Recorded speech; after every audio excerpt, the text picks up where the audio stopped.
देखिए ये जो चैप्टर नंबर 4 है, इसको बात करें हम तो it is related to government policies for business growth.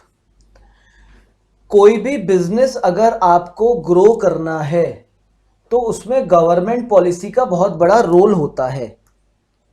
उन गवर्नमेंट पॉलिसी को ही हम एक और वर्ड बोलते हैं, that is known as public policy. Government policies के अकॉर्डिंग ही आपको डिसीजंस लेने चाहिए। अगर गवर्नमेंट की पॉलिसीज ही नहीं पता तो कोई बिजनेस ठप हो जाएगा। ऐसा एक बिजनेस का एग्जाम्पल आजकल मेरे साथ चल रहा है। हमारा एक क्लाइंट जियो के टावर्स लगाने का काम करता है, रॉ मटेरियल वगैरह लेता है, टावर लगाता है, फिर जियो से ऑन बिहाफ पेमेंट लेता है। इसने जीएसटी में रजिस्ट्रेशन कराया, बट इसको यह नहीं पता था कि जीएसटी में रिटर्न्स फाइल ना करने पे जीएसटी का सर्टिफिकेट कैंसिल हो जाएगा। जरा मेरी बात ध्यान से सुनना, फिर ये चैप्टर स्टार्ट होगा। ये अभी लेटेस्ट मेरे साथ चल रहा है आजकल। तो इस बंदे ने जीएसटी में रजिस्ट्रेशन कराया, ओवर द पीरियड अपनी जो एक रिटर्न्स होता है, ब्योरा होता है, वो इसने नहीं भेजा जीएसटी डिपार्टमेंट को। जीएसटी रजिस्ट्रेशन इसका कैंसिल हो गया। जब कैंसिल हो गया तो जियो ने कहा कि आप गवर्नमेंट को, जो हम आपको टैक्सेस आप हमसे लेते हैं वो आप गवर्नमेंट को जमा नहीं कर रहे हैं, ना उसका ब्योरा गवर्नमेंट को दे रहे हैं, और आपका जीएसटी रजिस्ट्रेशन कैंसिल हो गया, इसलिए हम जियो के साथ आपकी पार्टनरशिप भी कैंसिल कर रहे हैं। और ये बहुत एफिशिएंट काम कर रहा था, सिर्फ इसे ये नहीं पता था कि गवर्नमेंट का एक रूल है कि जीएसटी की किस किस तरीके से रिटर्न्स भरनी है।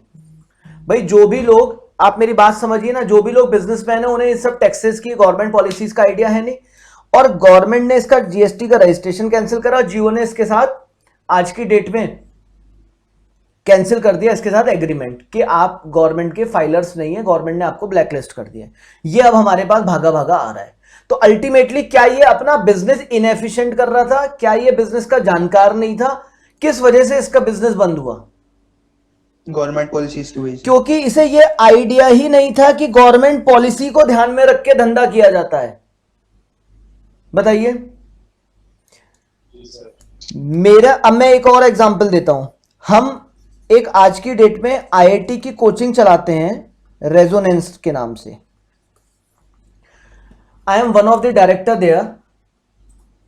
तो एकेडमिक्स मैं नहीं संभालता हूं, आपको पता है मैं एकेडमिक के लिए सुटेबल पर्सन नहीं हूं, फिजिक्स केमिस्ट्री मैथ से मुझे चक्कर आते हैं, लेकिन मैं वहां का फाइनेंस संभालता हूं।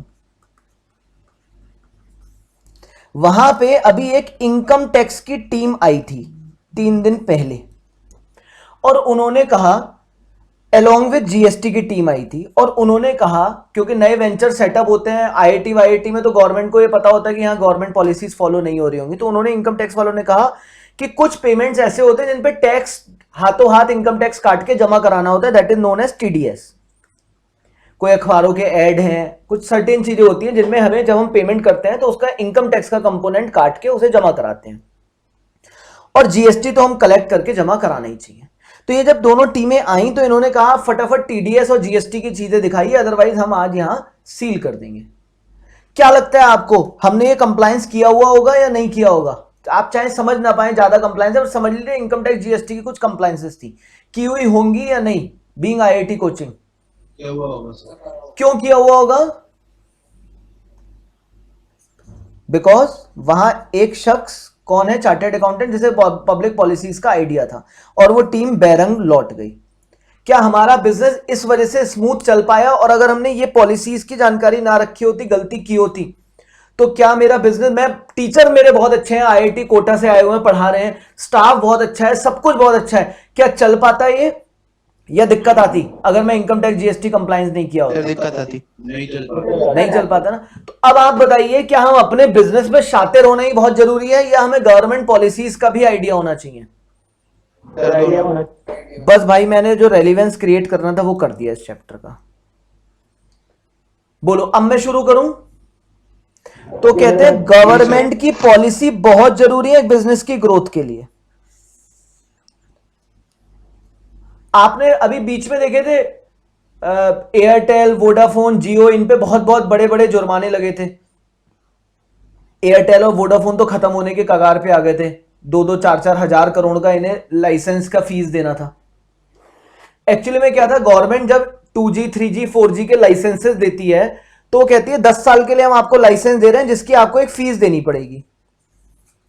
एयरटेल और आइडिया ने वो 10-10, 15-15 साल के लिए 2G के लाइसेंस लिए होते, इन बिटवीन 3G आ गया, 4G आ गया, और गवर्नमेंट से इन्होंने नए लाइसेंस लिए और उनकी फीस तो पे करते रहे, पर पुराने वाले लाइसेंसेस की फीस पे नहीं करी।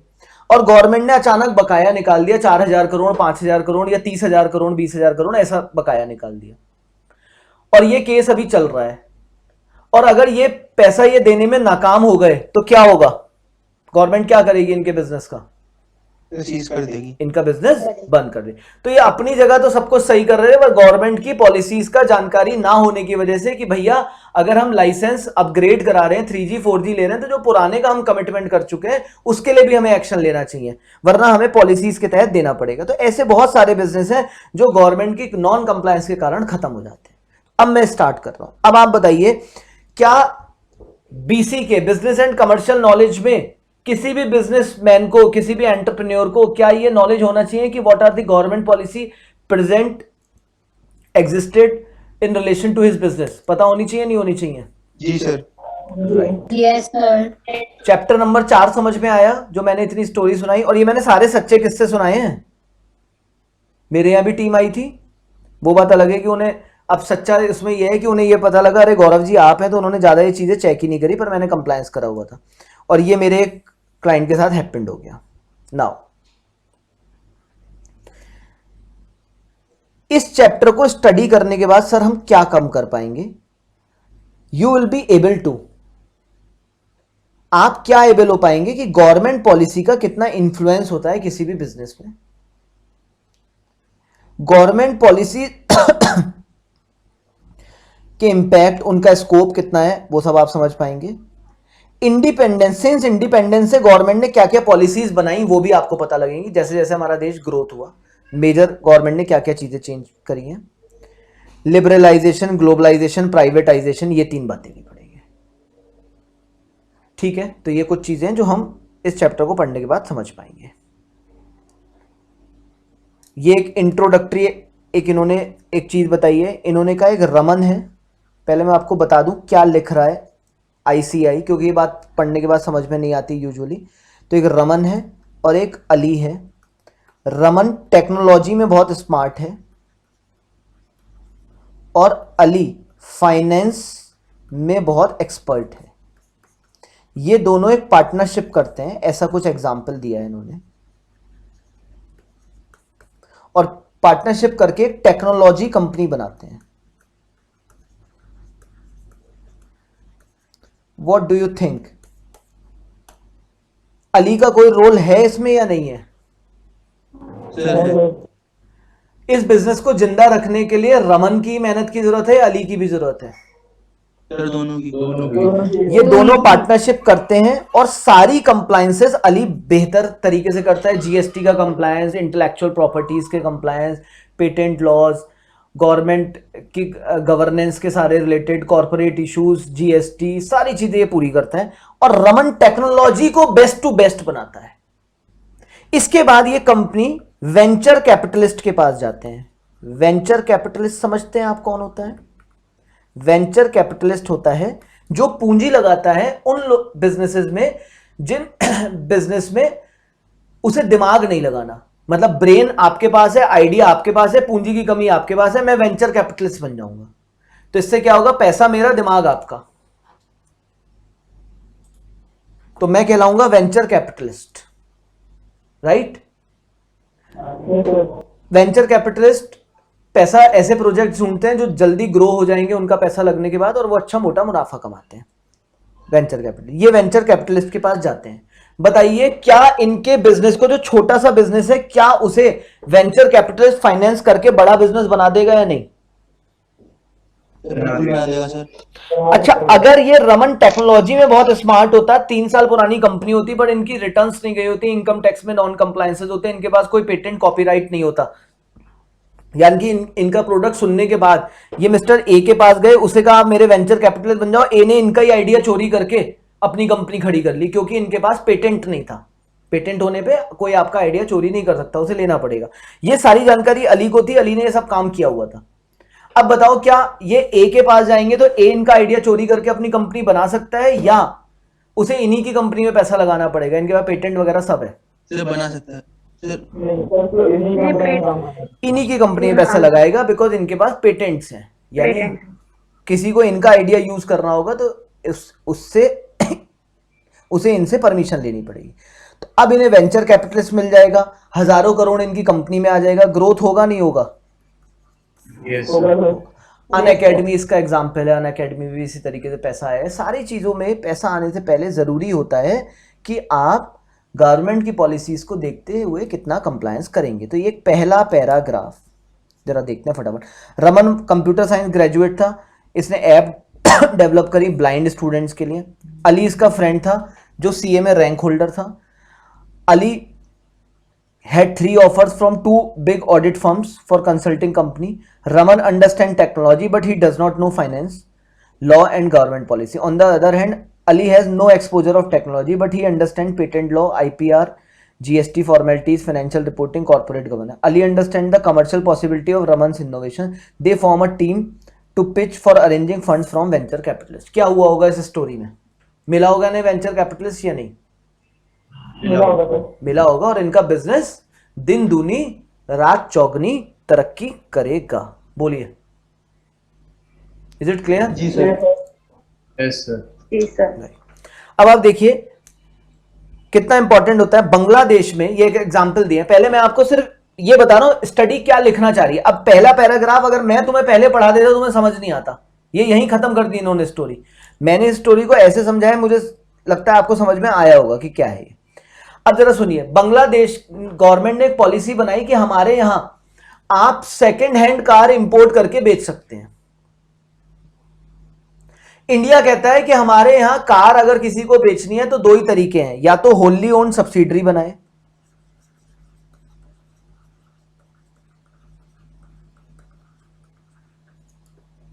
या जॉइंट वेंचर करे इंडियन कंपनी के साथ, यानी मैन्युफैक्चरिंग यहीं होगी, इंपोर्ट नहीं होगी। होली ओन सब्सिडरी समझते हैं? होली ओन सब्सिडरी का मतलब इंडिया में एक कंपनी फॉर्म होगी जिसके सारे शेयर बाहर वाली कंपनी के पास होंगे। ज्वाइंट वेंचर का मतलब क्या होता है कि बाहर वाली कंपनी पहले इंडिया की किसी कंपनी के साथ एक हैंडशेक्स करेगी और फिर बेचेंगे। जैसे हीरो होंडा, तो होंडा बाहर से आई थी, हीरो के साथ ज्वाइंट वेंचर किया। मारुति सुजुकी, सुजुकी बाहर से आई थी, मारुति के साथ काम किया था। इनकी सारी मैन्युफैक्चरिंग इंडिया में होगी, विदेश से इंपोर्ट नहीं करेंगे। अदरवाइज इंपोर्ट बड़े स्पेशल सर्कमस्टांसेस में होगा, सिर्फ कंज्यूमर के लिए होगा और उस पर बहुत हैवी कस्टम ड्यूटी देनी पड़ती है। अब जरा देखिए, ये पॉलिसीज थी। बांग्लादेश में ऐसी कोई पॉलिसी, बांग्लादेश कहता था आप सेकंड हैंड कार ले लो, मंगा लो, बांग्लादेश में कहीं विदेश से फर्स्ट हैंड मंगा लो, सब बेच सकते हो। अब टोयोटा एक कंपनी है, टोयोटा कंपनी को इंडिया में कारें बेचनी है। क्या करना पड़ेगा टोयोटा को? सीधे अपनी विदेश में खूब, उसने टोयोटा ने एक सर्वे कराया कि इंडिया में 1 लाख टोयोटा कार रिक्वायर्ड है, 10 लाख टोयोटा कार रिक्वायर्ड है।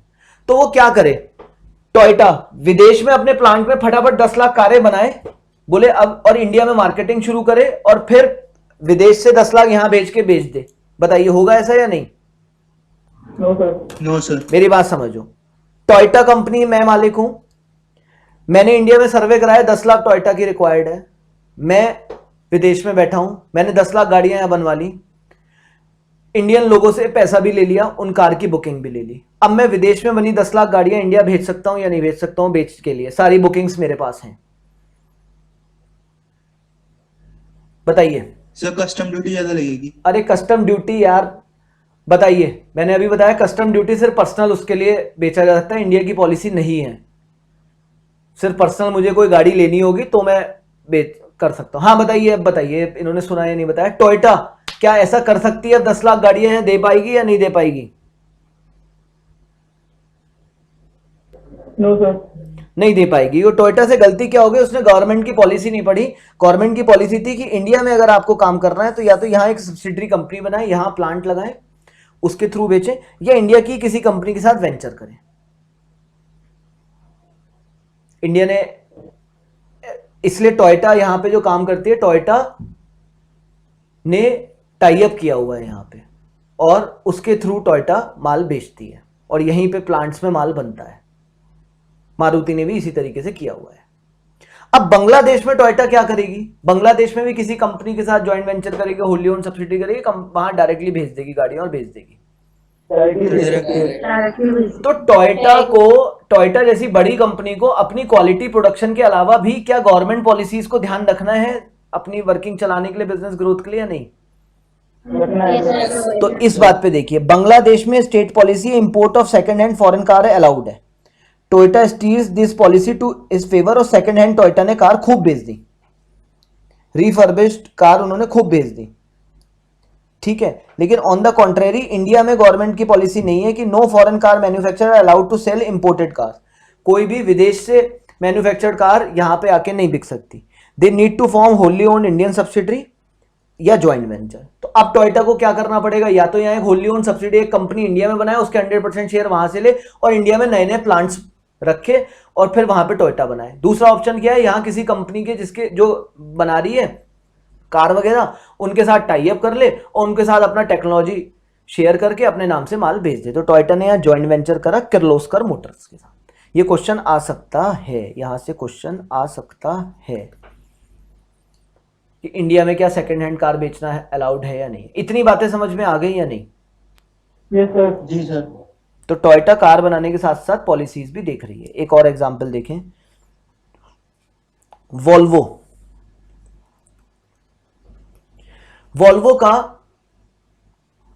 वोल्वो जो कंपनी है, ये भी कार व्हीकल बनाने की कंपनी है। इसका अपना एक इंटरनल मोटो होता है कि ये कहते हैं कि साहब हम रेस्पेक्ट, हमारा मेन मोटो है, हम रेस्पेक्ट करते हैं बिना ये देखे कि वो मेल है, फीमेल है, हिंदू है, मुस्लिम है, सिख है, ईसाई, बिना ये सब चीजें देखे छोटा है बड़ा है। वोल्वो का एक सिंपल ट्रीटमेंट है कि वोल्वो गाड़ी बनाती है और किसी भी लेवल पे दे सकती है, छोटा हो बड़ा हो, सारी चीजें, वो कोई डिस्टिंग्विश नहीं करती। बट कुछ कंट्रीज में डिस्टिंग्विश होता है। कुछ कंट्रीज कहती हैं कि अगर किसी की अर्निंग बहुत ज्यादा है तो जब वो गाड़ी खरीदेगा तो उसे एक्स्ट्रा टैक्सेस देने पड़ेंगे, उसके लिए प्राइस चेंज होगा, जिससे अमीर पे ज्यादा बर्डन आए, गरीब पे कम आए। वोल्वो की पॉलिसी है कि नहीं, मेरे लिए सब समान है। अब बताओ, वोल्वो ऐसे देश में धंधा करने जाएगी तो क्या अपनी पॉलिसी चलाएगी या उस गवर्नमेंट की पॉलिसी को ध्यान रखेगी? तो गवर्नमेंट की पॉलिसी, वरना वोल्वो का बिजनेस ग्रो होगा या वोल्वो खत्म हो जाएगी? गवर्नमेंट की पॉलिसी, वरना वोल्वो खत्म हो जाएगी। तो अब देखो, Volvo aspires to follow the policy of treating everyone with respect. They aspire to foster an inclusive culture with everyone can contribute full potential, और ये सब करते हैं regardless of gender, gender identity, nationality। इससे इन्हें कोई फर्क नहीं पड़ता। However, the gender equality policy are not similar in all countries। कुछ कंट्रीज में सिमिलर जेंडर पॉलिसी भी चेंज है, कुछ कंट्रीज में इनकम वाइज भी चेंज है। तो ऐसे में वोल्वो को अपना मिशन अकॉम्प्लिश करना दिक्कत हो जाएगी। तो वोल्वो क्या करे? वहां अपना गाना गाती रहे या गवर्नमेंट पॉलिसी के हिसाब से काम करे? Government policy. तो सब लोगों ने यही करा, ठीक है। तो इसीलिए ये सारे बिजनेस आज इतने बड़े बन पाए क्योंकि इन्होंने अंडरस्टैंड करा उस गवर्नमेंट की पॉलिसीज को और अकॉर्डिंगली अपने बिजनेस को रीस्ट्रक्चर कर लिया। So if you are not aware with government policy and you are not able to restructure your business according to government policy, your business will not run for a longer period. Now, अब India में policy framework कैसे होते हैं India में? तो पहला है, कह रहे हैं हिस्टोरिकल स्केच। भारत में जो पब्लिक पॉलिसी, गवर्नमेंट पॉलिसीज बनी वो कैसे कैसे बनी, तो उसे इन्होंने 3 पार्ट में बांटा बेटा। एंशिएंट इंडिया में कैसे गवर्नमेंट पॉलिसीज बनती थी, गवर्नमेंट मतलब जो भी उस समय सरकार होती थी, राजा ही होते थे, राजा कैसे बनाते थे। अंडर ब्रिटिश रूल्स कैसे गवर्नमेंट पॉलिसी बनी, इन गवर्नमेंट पॉलिसीज को किसने बनाया होगा? ब्रिटिशर्स ने। फिर इंडिया का इंडिपेंडेंस हुआ। इंडिपेंडेंस में भी 2 फेज हुए, 50 से 90, मतलब मिड 50 बोलते हैं उसे। उस समय इंडिया की कुछ पॉलिसीज थी, क्योंकि क्या हुआ, अंग्रेज तो सारे संसाधन ले गए थे, सारे रिसोर्स इंडिया के ले गए थे एंड इंडिया के पास बहुत ज्यादा कुछ नहीं था। तो जब इंडिया आजाद हुआ तो सिर्फ खेती के अलावा उस पर चॉइसेस नहीं थी, तो गवर्नमेंट ने इस हिसाब से पॉलिसीज बनाई कि हम धीरे धीरे अपना इंडस्ट्री कैसे लेकर आएंगे। उस समय गवर्नमेंट ने इंडस्ट्री में अपना इन्वॉल्वमेंट ज्यादा रखा होगा या पूंजीपतियों का इन्वॉल्वमेंट ज्यादा रखा होगा? सर अपना इन्वॉल्वमेंट ज्यादा क्योंकि उस समय पूंजीपति थे ही नहीं इंडिया में, फैक्ट्री लगा ही नहीं सकता था कोई, तो ऐसे में पब्लिक सेक्टर अंडरटेकिंग्स ज्यादा आई, जिससे इंडिया में इंडस्ट्रियलाइजेशन भी आया और गवर्नमेंट पैसा इनटेक करे।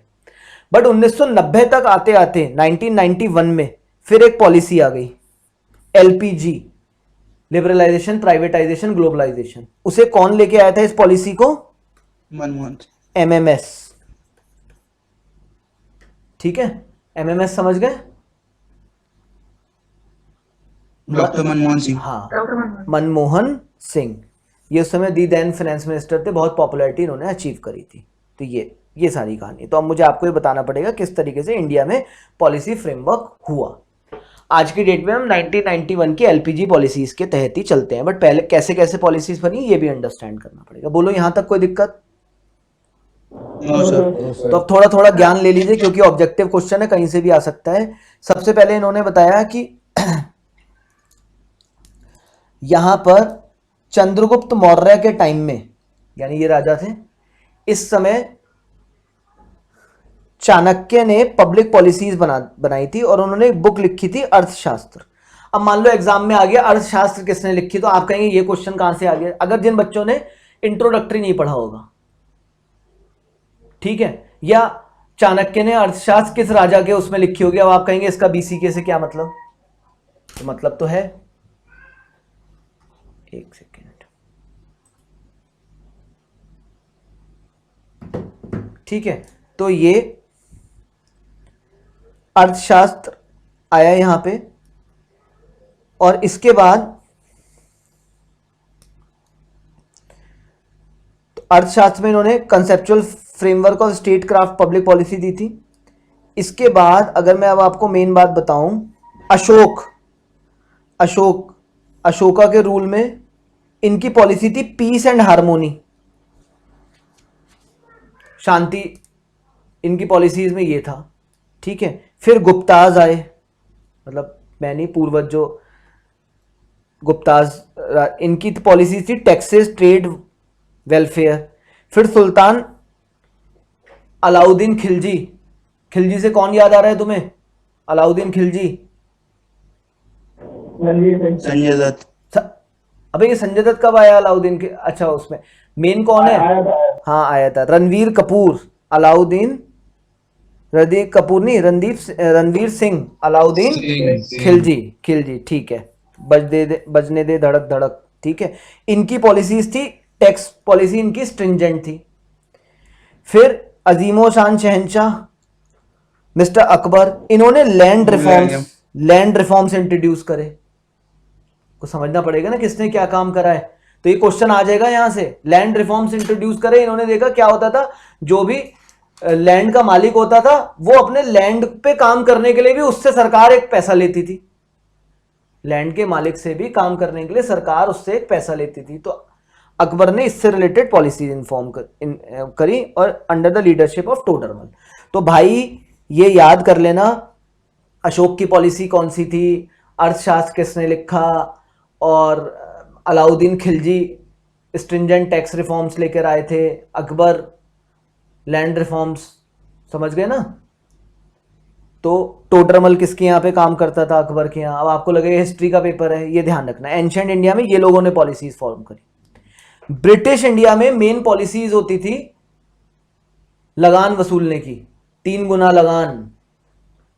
ध्यान आ रहा है? लगान पिक्चर देखी है ना? तो नो सर। अरे यार चलो, लगान का क्या होता था कि यहाँ जमींदारी सिस्टम था। इसमें क्या होता था, जो लैंड पे काम करता था उससे बहुत सारा पैसा लेते थे जमींदार, और ब्रिटिशर्स को दिया करते थे।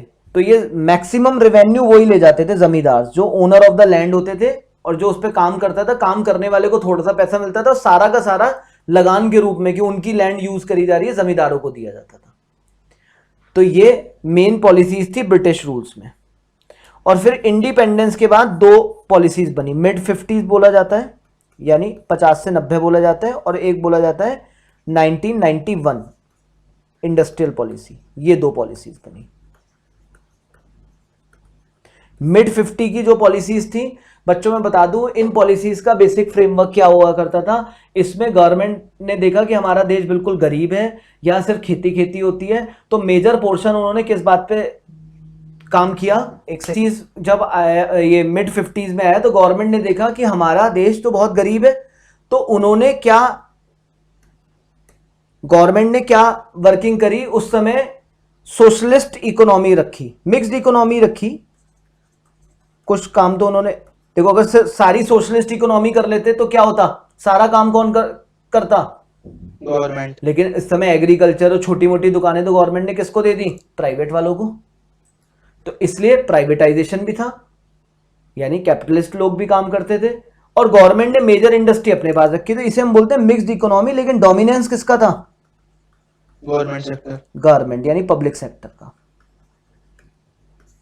ठीक, और गवर्नमेंट ने इसके लिए 5 ईयर प्लान्स भी इंट्रोड्यूस किए कि हम हर 5 साल का प्लान बनाएंगे अपने देश को आगे ले जाने के लिए। 1951 में लॉन्च करें कि 5 साल प्लान बनाएंगे, 5 साल की ग्रोथ का टारगेट बनाएंगे, फिर अगले 5 साल का बनाएंगे और हर 5 साल वाले ग्रोथ को अचीव करने की कोशिश करेंगे, जो 2015 में नीति आयोग ने खत्म कर दिया 5 ईयर प्लान का कंसेप्ट। तो ये बनाया, इसके लिए इंडस्ट्रियल पॉलिसी रेजोल्यूशन 1956 भी लेकर आए, ये 5 ईयर प्लान भी लेकर आए, इंडस्ट्रियल पॉलिसी रेजोल्यूशन 1956 भी लेके आए। और इसका बेसिक जो इसका कंसंट्रेशन था इसका, वो था direct ownership of government in business through departmental undertaking, statutory corporation, government companies. इस तरीके से गवर्नमेंट ने अपनी इन्वेस्टमेंट कर करके इंडस्ट्रीज को खड़ा करने की कोशिश करी, राइट। तो ये वाला जो 5 ईयर्स प्लान बनाए, ये पॉलिसीज लाए, लेकिन मेजर काम किसके हाथ में था, डोमिनेंस किसके हाथ में था, गवर्नमेंट के। एंड देन 1991 में एक पॉलिसी आई जिसको हम क्या बोलते हैं, एलपीजी, लिबरलाइजेशन। जो पुराने स्ट्रिक्ट रूल्स थे गवर्नमेंट ने उसे हल्का किया, प्राइवेटाइजेशन, प्राइवेट लोगों को ज्यादा एंटर किया, और ग्लोबलाइजेशन। देखो 1990 से पहले गवर्नमेंट क्या सोचती थी, उन्होंने ग्लोबलाइजेशन नहीं कर रखा था। ग्लोबलाइजेशन का मतलब ओपन हो जाता है इकोनॉमी, विदेश से इंडिया में लोग काम करने आ सकते हैं, अपनी कंपनियां यहां ला सकते हैं, इंडियन कंपनीज बाहर जा सकती हैं। तो 1990 तक जो हमारी इकोनॉमी थी, it was closed economy. Reason क्या था क्लोज्ड इकोनॉमी का, भारत तो कुछ ज्यादा अच्छा बनाता नहीं था, और अगर विदेश से कंपनियां यहां आके ट्रेड करने लगती तो कंपटीशन में कौन हार जाता, इंडिया। जो छोटी छोटी थी, छोटे छोटे सब हार जाते। हम तो अभी बनना शुरू ही हुए थे, हमारे पास तो कोई रिसोर्स थे नहीं, और विदेश लोग आते यहां पे रूल करते, और फिर एक तरीके से हम दोबारा ब्रिटिशर्स के या विदेशी लोगों के अंडर में चले जाते, प्लस फॉरेन एक्सचेंज बहुत बाहर चला जाता। तो हमने क्लोज्ड इकोनॉमी बनाई, हमने कहा जो हम बनाते हैं बस उसी से काम चलाओ। और जब हम सेल्फ सफिशिएंट हो गए 1990 में, तो हमने अपनी इकोनॉमी क्या कर दी, ओपन। यानी अब हम भी विदेश जाके काम करेंगे और विदेशी यहां आके काम करें। विदेशी यहां आएगा, कंपटीशन ही तो करेगा, और ज्यादा क्या कर सकता है। तो this policy is known as globalisation. बोलो इतनी बात समझ में आ रही है, लॉजिक समझ में आ रहे हैं। तो पब्लिक सेक्टर होने का रीजन क्या था, कैपिटलिस्ट थे ही नहीं। क्लोज्ड इकोनॉमी रीजन क्या था कि हमारा कुछ बनता ही नहीं था, विदेशों से लोग आते, हम कुछ बना नहीं पाते, फिर हम दोबारा दिक्कत में आते। प्राइवेटाइजेशन कर नहीं सकते थे, प्राइवेट लोगों के पास था ही नहीं पैसा। स्ट्रिक्ट रूल्स बनाने पड़ते थे जिससे देश तरक्की करे, विदेशी लोग यहां ना आए। फिर हमने इसे इकोनॉमी को ओपन कर दिया। तो 2 पार्ट्स में हमने यहां पर इकोनॉमी को बांटा है सिंस इंडिपेंडेंस। अब जरा देखें मिड 50s की पॉलिसीज क्या थी और इसकी पॉलिसीज क्या है 1990 से। इकोनॉमिक सिस्टम कैसा था, मिक्स था, लेकिन डोमिनेंस किसका था, गवर्नमेंट सेक्टर, गवर्नमेंट का। यहां कैपिटलिस्ट इकोनॉमी हो गई। अब तो गवर्नमेंट का रोल केवल लॉ बनाने का रह गया, पूरी तरीके से धीरे धीरे आप देख रहे हैं ना सब कुछ। ये अपोजिशन वाले क्या कहते हैं, मोदी जी सब बेचते जा रहे हैं, तो कैपिटलिस्ट इकोनॉमी होती जा रही है। डोमिनेंट इंस्ट्रूमेंट, फायदा है सर इससे, कैपिटलिस्ट से बहुत फायदा है। अभी जब मैं एलपीजी पढ़ाऊंगा तब डिस्कशन करेंगे, बहुत फायदा है capitalist. Dominant instrument of economic governance, देश कैसे कंट्रोल होगा, इकोनॉमिक प्लानिंग से, यानी 5 ईयर प्लान से। और अब कैसे चलता है देश हमारा? मार्केट मैकेनिज्म से, डिमांड सप्लाई के रूल से, जैसा मार्केट चाहता है उस हिसाब से चलता है। पहले हम 5 ईयर प्लान बनाते थे, हमें सब कुछ उसी के अकॉर्डिंग करता था। 5 ईयर प्लान का कोई चक्कर नहीं है। ओपननेस, ये क्लोज्ड इकोनॉमी थी, ये ओपन इकोनॉमी है। गवर्नमेंट का रोल क्या था मिड 50s के टाइम में? हाईएस्ट रोल था, कमांडिंग था। और अब क्या है गवर्नमेंट का रोल? एक्सेप्शनल है, बहुत कम है। Role of government vis private, पहले रूल्स रेगुलेशन कंट्रोल सब इनके हाथ में था। लॉ भी ये बनाते थे, कंट्रोल भी ये करते थे। और अब क्या कर रखा है इन्होंने? सिर्फ लॉ बनाते हैं और लॉ को भी अब कैसा कर दिया है? लीनियंट। बोलो इतनी बात समझ में आ रही है? जी सर। यहां तक अब जो डाउट है वो पूछिए। 3 लेक्चर्स में खत्म होगा। लेक्चर नंबर 1 खत्म हो गया मेरा पब्लिक पॉलिसी का। ये एक और दिया इन्होंने, कह रहे हैं आप अपने फादर या ग्रैंडफादर से पूछें जिन्होंने 1970s देखा हुआ है, उनसे पूछें, और पापा वगैरह ने 1990s देखा है, उनसे पूछें क्या चेंजेस है।